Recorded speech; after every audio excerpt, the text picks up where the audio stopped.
Bienvenue dans l'Instant Bible. Depuis toujours, l'humanité rêve d'un monde de paix. Mais la réalité, c'est que les conflits, les guerres et les violences font encore partie de notre quotidien.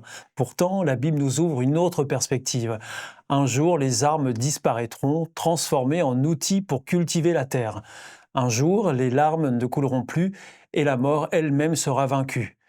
Les prophètes comme Ésaïe et le livre de l'Apocalypse nous parlent de cette espérance, une création réconciliée, un avenir sans violence ni souffrance. Cette vision ne concerne pas seulement demain, elle peut déjà nourrir notre manière de vivre aujourd'hui en nous invitant à devenir des artisans de paix dans un monde troublé.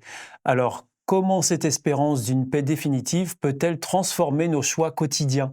Pour en parler, j'ai le grand plaisir d'accueillir à cette table les pasteurs Philippe Leduc, bonjour, Bonjour. et Pascal Rodet. Bonjour. Bienvenue, merci d'être avec nous pour l'Instant Bible. Restez bien aussi avec nous pour aborder ces sujets-là, et c'est tout de suite dans l'Instant Bible.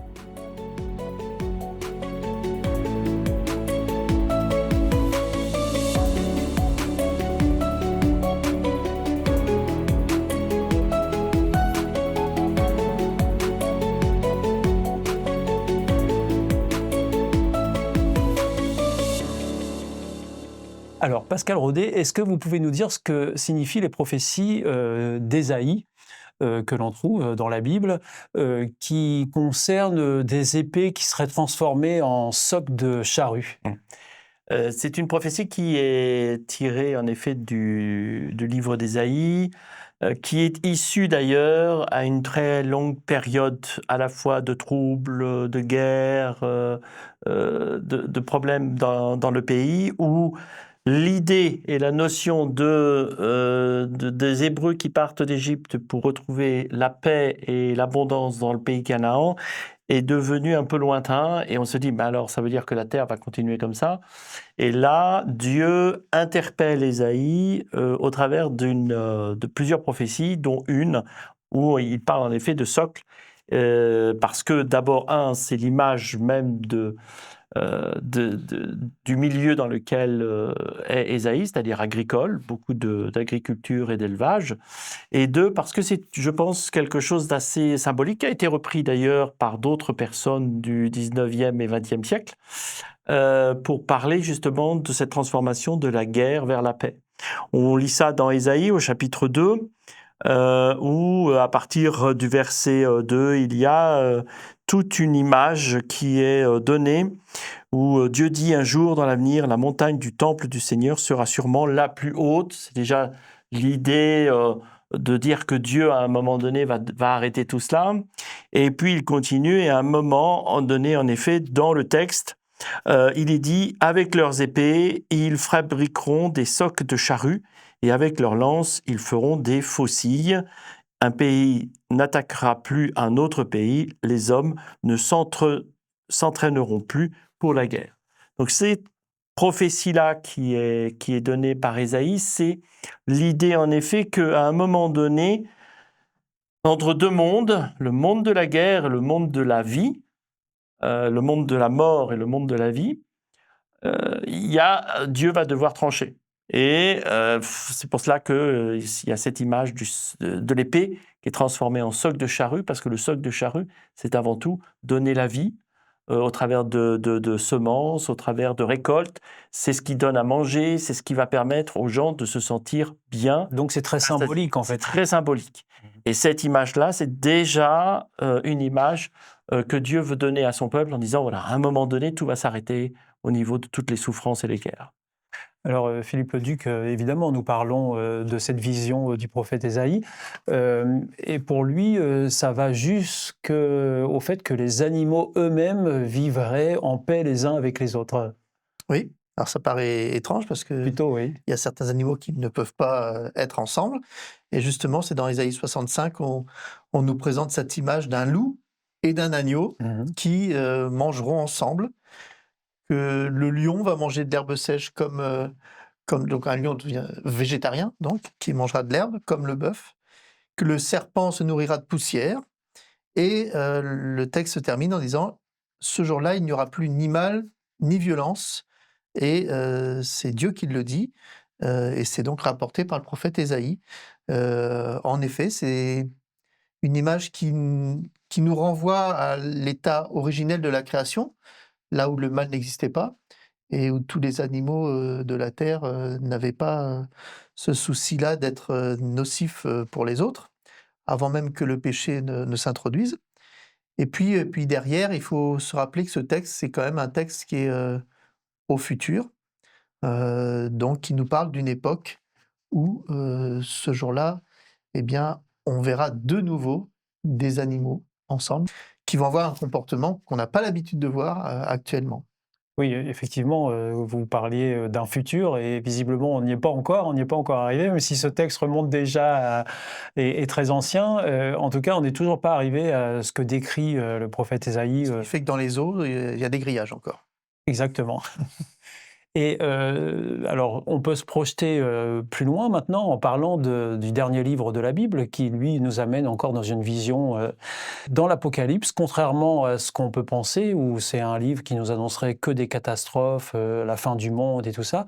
On nous parle aussi, pasteur Pascal Rodet, de la fin des souffrances et puis la fin des larmes, enfin des maladies. Est-ce que vous pouvez nous en dire plus? C'est en effet un livre qui est mal traduit en latin, enfin, pour les pays latins, puisqu'on a gardé le mot apocalypse et c'est devenu tout ce qui est très apocalyptique, des moments terribles et épouvantables, alors que apocalypse, c'est ni plus ni moins en grec le mot révélation. Donc c'est Dieu qui dit voilà comment ça va se terminer véritablement et comment moi je prends soin de ceux qui m'aiment et qui ont cette valeur humaine. C'est dans ce livre où, en effet, à un moment donné, il est clair que on se dit, mais jusqu'à quand on n'arrête pas de voir dans les autres livres de la Bible un Dieu qui dit ça va s'arrêter, etc., etc. C'est quelque part l'Apocalypse qui est en train de nous dire, c'est pas avec une relation humaine, des traités humains, etc. C'est vraiment à un moment donné où Dieu doit effacer. Et particulièrement avec un texte qui est utilisé d'ailleurs assez souvent, et je pense que plusieurs de nos auditeurs peuvent l'avoir entendu, y compris, vous savez, dans les films où quand il y a besoin d'enterrer quelqu'un, il y a toujours un prêtre ou un pasteur qui doit lire un texte. C'est vrai. Donc tout le monde connaît, pas que ceux qui sont chrétiens, ou peut-être où on peut lire dans Apocalypse 21 au chapitre 4 cette affirmation de Dieu. Il essuiera toutes les larmes de leurs yeux, la mort n'existera plus, il n'y aura plus ni deuil, ni cri, ni souffrance. Oui, le monde ancien a disparu.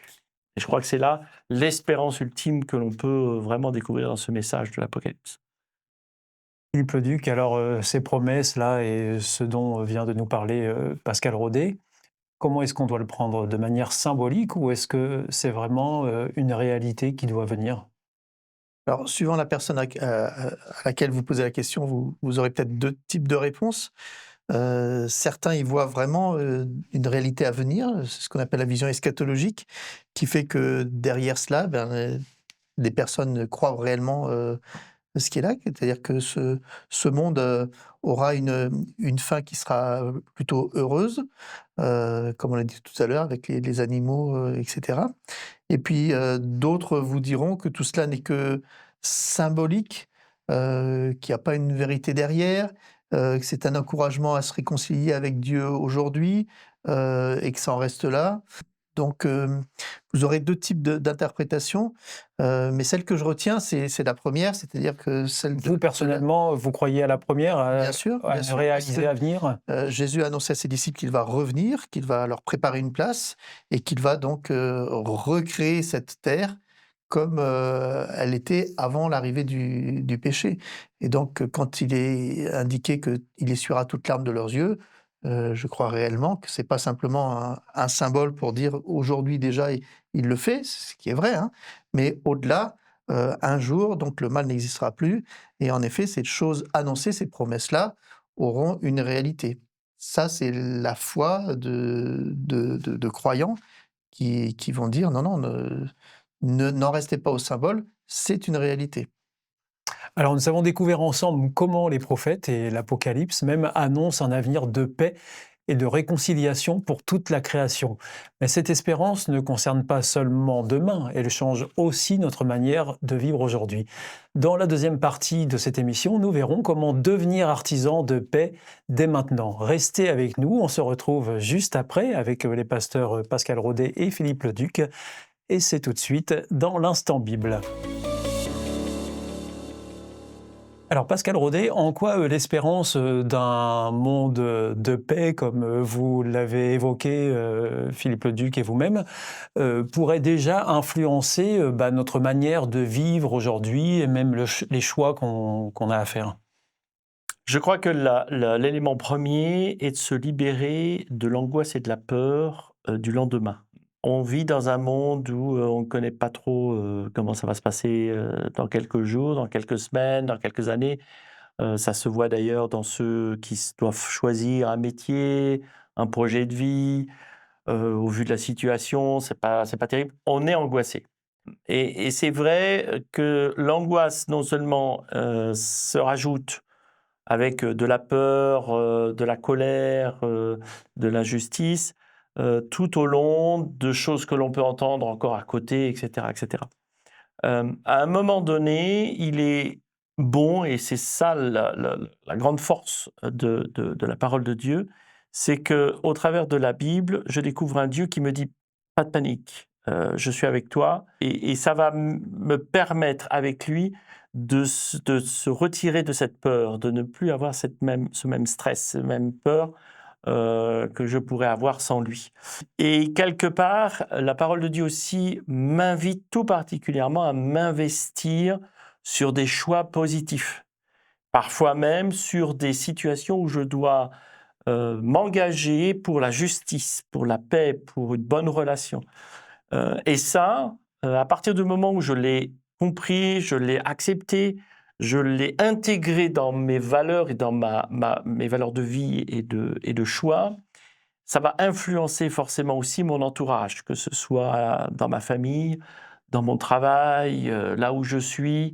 Ce n'est plus une vision de peur, mais une vision de confiance que je vais permettre de partager avec les autres. Alors Philippe Leduc, est-ce que vivre comme en artisan de paix dans un monde tel qu'il est aujourd'hui, encore avec beaucoup de violence et même de l'injustice, c'est possible ça? On peut y arriver?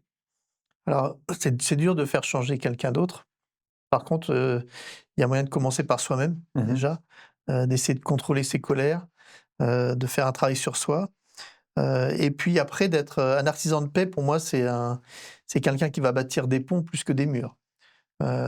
Et à chaque fois qu'il y a conflit, il y a rupture de relation, le faiseur de paix, c'est celui qui va aller faire la démarche vers l'autre pour lui dire peut-être on peut essayer d'arranger les choses. Plutôt que quelqu'un qui va s'enfermer dans une posture et qui va dire maintenant, tant que l'autre fera pas de démarche, je reste de mon côté. Donc ça me concerne, et si chacun se sent concerné par établir la paix, le monde serait meilleur forcément. Donc on peut qu'aspirer à faire ça, mais ça commence déjà par nous-mêmes. Mais est-ce que, pasteur Pascal Rodet, est-ce que le fait de savoir qu'il y a dans la Bible des promesses qui nous annoncent un monde différent dans le futur, ne peut pas provoquer chez les croyants qui ont cette espérance une sorte d'attentisme et d'attendre justement que ça arrive et rester quelqu'un de passif? Alors ça ne devrait pas. Mais est-ce qu'il n'y a pas ce risque? Il y a ce risque, mais ça ne devrait pas. Il y a ce risque parce que oui, à partir du moment où tu sais que tu as appris, tu as intégré que de toute façon, c'est pas là qu'on aura la paix, l'amour, la joie, le bonheur, etc., et que ce sera toujours catastrophique, alors autant laisser passer. Et puis de toute façon, la Terre, il va falloir qu'elle se détruise, donc continuons, et ça ira bien. Le problème, pour moi, c'est plus sur les valeurs que je présente. C'est-à-dire que si je rentre dans ce jeu-là, qu'est-ce que je fais de mieux que les autres? Si je rentre dans ce système-là de toute façon, quoi qu'il arrive, c'est en destruction, je m'auto-détruis quelque part aussi. Or, l'autodestruction est quelque chose qui n'est pas la valeur de Dieu et qui n'est pas la valeur que l'on peut lire dans la Bible. Donc la passivité va déboucher forcément sur cette autodestruction. Ne rien faire, c'est déjà accepter que ça se passe comme c'est prévu. Or, à un moment donné, Dieu me dit, non mais réagis, fais quelque chose, montre qu'est-ce que sont les valeurs. C'est pas le fait de le lire. Je dis, ah voilà Seigneur, merci, vivement la prochaine terre, ça ira mieux, tout le monde sera heureux, les lions mangeront de l'herbe et tout ira bien, et il n'y aura plus de mort, et il n'y aura plus de larmes, etc. Oui, c'est écrit, mais si ça ne commence pas maintenant là, la valeur n'est pas vraie alors. Et c'est toute cette question-là qu'un chrétien doit se poser. Alors pour terminer, je me tourne vers tous les deux à la fois, peut-être plus vers vous, Philippe Leduc, mais aussi Pascal Rodet, si vous voulez réagir. Dans le monde où on vit aujourd'hui, qu'est-ce qui fait que vous croyez encore à ces promesses à venir? Parce que quand on regarde autour de soi, parfois, on peut se dire que c'est un peu difficile et que ces promesses, on y croit, mais en même temps, est-ce qu'à un moment donné, on n'est pas rattrapé par la réalité? La réponse, c'est un texte biblique, Hébreux 11, c'est la définition de la foi, c'est-à-dire espérer en des choses qu'on ne voit pas encore. Donc si on les voyait déjà maintenant de manière parfaite, il n'y aurait plus besoin de foi, c'est simplement la logique, l'évidence. Voilà. Il y a une table, c'est évident, il y a une table, point. Donc c'est vraiment une démarche de foi en fait. Par contre, espérer quelque chose, croire qu'il va y avoir quelque chose d'autre, ça c'est la foi qui le fait, parce que on dit que la foi ne se prouve pas, elle s'éprouve, c'est-à-dire qu'elle se démontre quotidiennement, elle se vit, elle s'expérimente. Donc oui, croire qu'il y aura quelque chose de mieux, je ne peux pas le démontrer par A plus B, mais j'y crois. Et c'est ce qui me fait avancer. C'est ce qui me fait vivre dans un monde un peu en tension, en effet, avec l'imperfection du moment, mais aussi avec la conviction, la certitude que plus tard, les choses seront définitivement résolues et pour le bien de chacun. Et c'est vos expériences de foi? Alors moi, c'est un peu différent, oui. Parce que l'espérance, pour moi, c'est tellement lointain. Alors quand je dis lointain, ça peut être demain, si je me fais écraser, le retour de Christ, j'attendrai gentiment dans la mort. Mais pour moi, lointain veut dire, je ne sais pas quand et à quel moment. Donc dans ma vie de chrétien, j'utilise beaucoup plus les valeurs que la Bible me dit.